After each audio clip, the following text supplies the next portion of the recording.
So I was going to do 2 more videos, but I just realised the time it's getting quite late and I have to get up early tomorrow.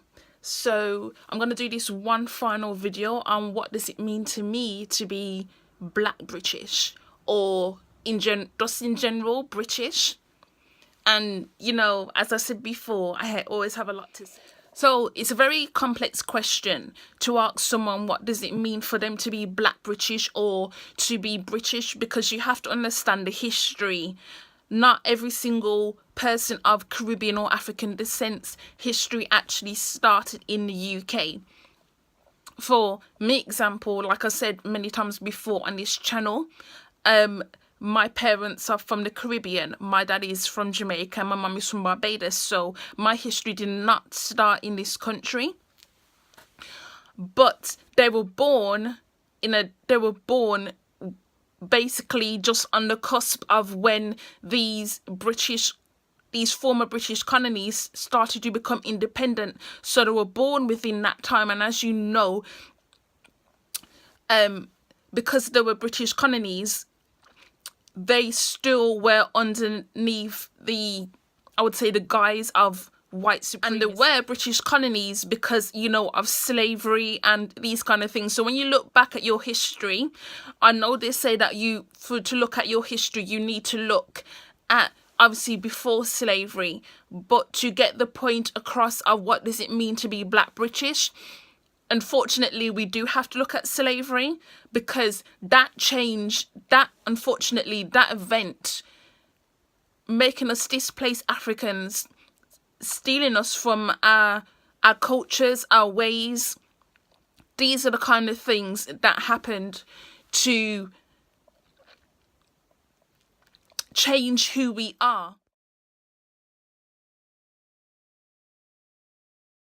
Change who we are fundamentally, because the people we are today is probably not the same kind of people we would have been had that event never happened. And it was one of the longest, most brutal events in planet Earth. It should never have happened. It should never have happened. And have we even received an apology for it? Nope. And are we going to get an apology for it? Nope. But I think we also have to see it as a case of, it is horrific. We want reparations. We want all these kind of things. We want an apology. We want them to admit to their white supremacy, to break down these institutionalizations that they have built up. We want all of this, but we have to also understand, because of what they did, we are now a group of people who we didn't necessarily choose to be. If you think about it logically, Black people typically are nomads, as in we go everywhere. There is evidence of Black people in the UK from as far back as the Edwardian times, the Victorian times, even further back than that. Didn't it come out, I think it was early this year or sometime last year, that the first Black person in Britain was a Black person? So we have been on this earth for the longest period of time compared to any other race. And there was evidence of us settling in Britain long before slavery.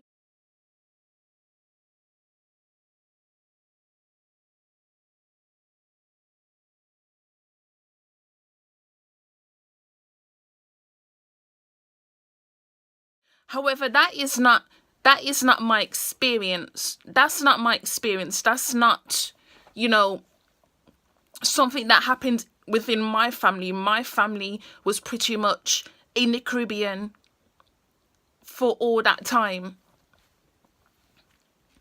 So it's very very different. I'm sure some people, if they were able to retrace their roots, their heritage, they could find out whether they actually have any links to Britain. I mean, my true only link to Britain is due to birth, but I also have links outside of this country as well. So it puts me in a very difficult position. Where do I fit in? Like, am I an African? Am I British? Am I Jamaican? Am I Bajan? It's a very complex.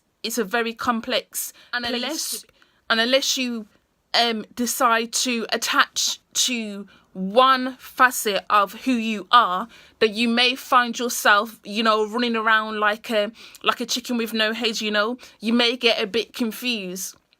You also have to understand that the Caribbean, because there were British colonies in these countries, you know, such as Jamaica, Barbados, Trinidad, they were all taught when they were younger that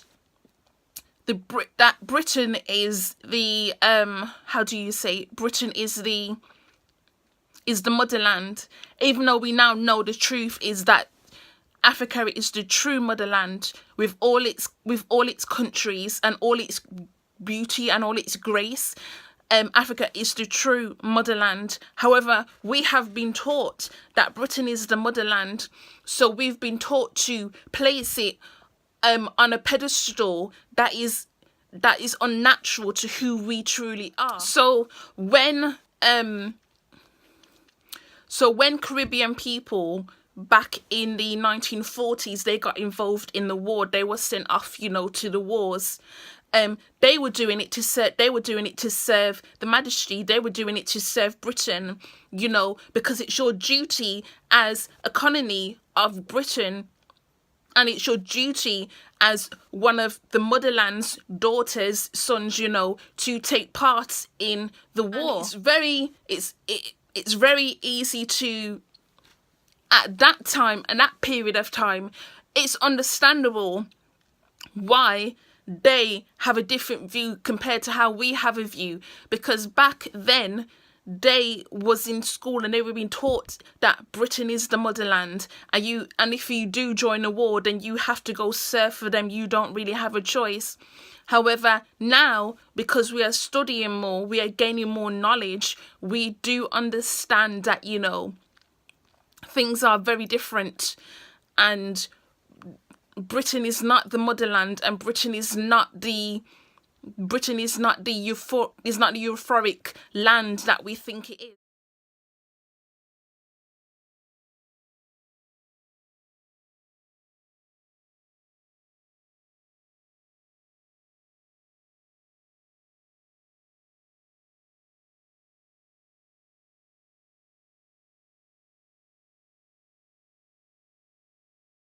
And then if you move on a few years in the conversation about what does it mean to be Black British, what does it mean to me, then we have to then bring in the whole Windward situation, because you cannot have a conversation about what does it mean to be British, especially if you are of Caribbean descent, and not mention a Windrush, because my grandparents did come over here during the Windrush, and they were very much involved in working in this country.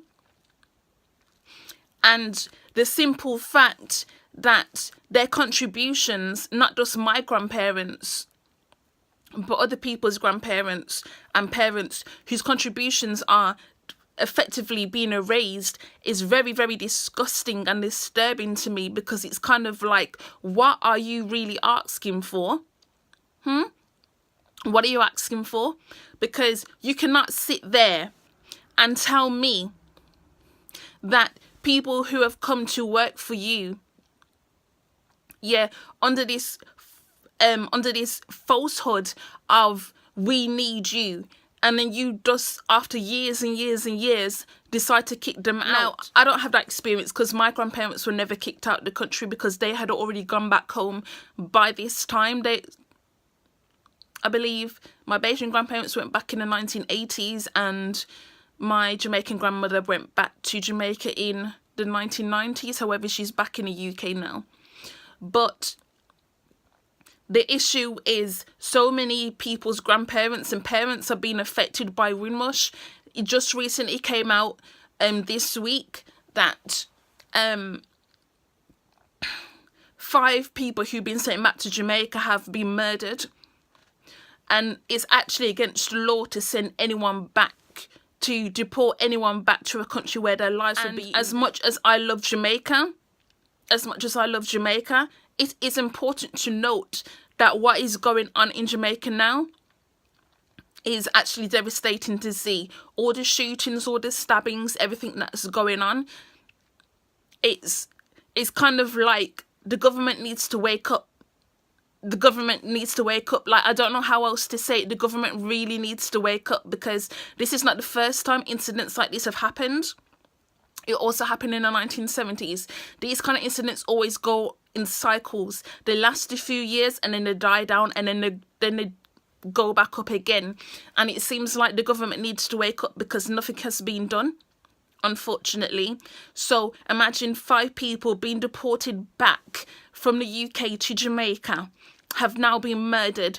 The UK government is culpable, as well as Jamaican government. And this is what I mean about feeling British, because these people have been living in the UK for God knows how long, and you're going to deport them,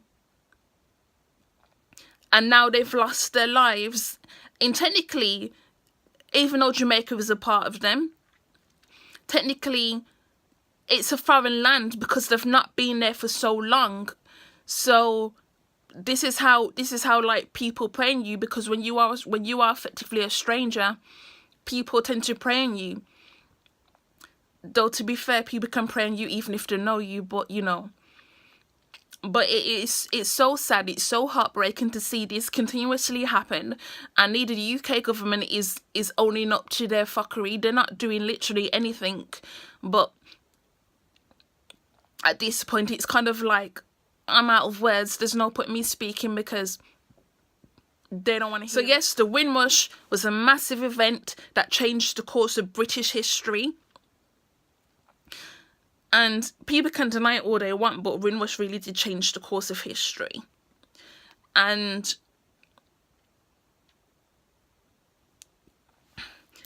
in a way, you could kind of say it was a positive thing. They came over here. They changed so much. Like, what black people do whenever they go somewhere, they always make an impact. I don't want nobody to tell me different. Black people forever making an impact wherever they go in the world. This is what I mean by saying they're nomads. They always find a way to thrive and survive. I should put that like on a t-shirt. If it's not already on a t-shirt, then I'm gonna put that on a t-shirt. Thrive and survive. That's what black people always do. Thrive and survive. And this is the thing. This is how we are able to deal with a lot of things that a lot of people would crumble at. We actually rise. And I said this previously in some of my other YouTube videos, you know, that we have the ability to adapt, we have the ability to grow, we have the ability to manifest into ourselves what we truly want. Another big event, moving time on again, would be the start of Notting Hill Carnival. The start of Notting Hill Carnival was in the 1980s. It started after the Brixton Race riots, where people actually did die during that period of time. And because West Indians, we are very accommodating, we decided, you know what, let's create a street party. Let's create a street party that shows, you know, the aspects of Trinidadian Carnival, but adapt it to where we are living now. And that's exactly what they created. Notting Hill Carnival, and it's now a massive event. Like, Notting Hill Carnival, I believe, is the biggest carnival in the world. Like, millions of people go to Notting Hill Carnival. Like, millions of people go there. So it is massive. And this is what I'm saying. We, like, literally shook the table to the point where we was like, you're going to notice us. You're going to stop disrespecting us. Because we are here, and we are here to stay. And so I think it was a brilliant thing that we was able to do that. You know, we was able to take part in not just the Notting Hill Carnival, but, you know, the actual markets that we have here in the UK. There was a strong Black Caribbean presence in these markets as well.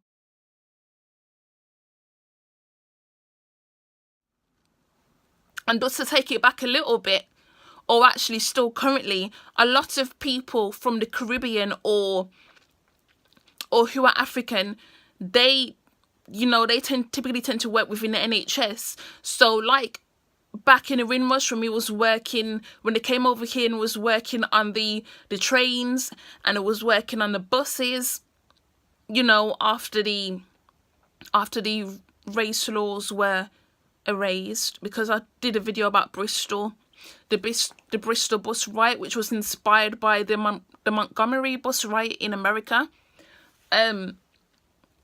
So we did all these things, and you know, we've also had the Black Panthers and these kind of movements here in the UK that people tend to not, and it's like we have such a strong presence. Like, don't erase us, please. Like, I'm still very conflicted. Like, I know I am British because I sound British, but I do have a strong connection to the Caribbean, and I think I always will have that strong connection. Even if I don't end up moving there, I think I will always have that strong connection, because I'm thankful for, like I said a million times already, so you're probably gonna get sick of me saying it again, but yeah, I am really thankful for my parents, for the simple fact that they took me back to the Caribbean and I was able to experience the culture, because sometimes I would go for like a month at a time. You was able to actually experience the culture and be around the people, because we were staying at my nan and granddad's house in Barbados and my nan's house in Jamaica, so I was able to, you know, blend within the culture, even if it was only for a short period of time.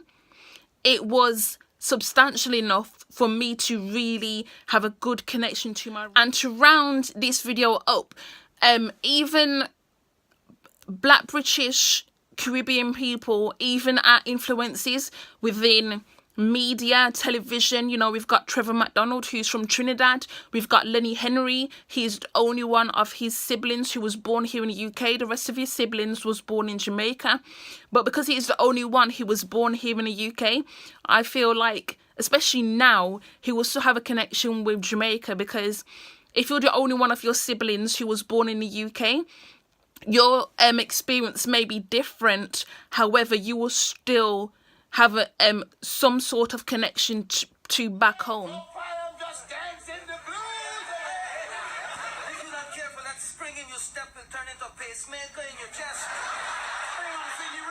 And then, speaking of TV, not just Trevor McDonald and not just Lenny Henry, but we also had this TV show back in the day. It was called Desmond's. It was a absolutely brilliant show. It's one of my favourite shows.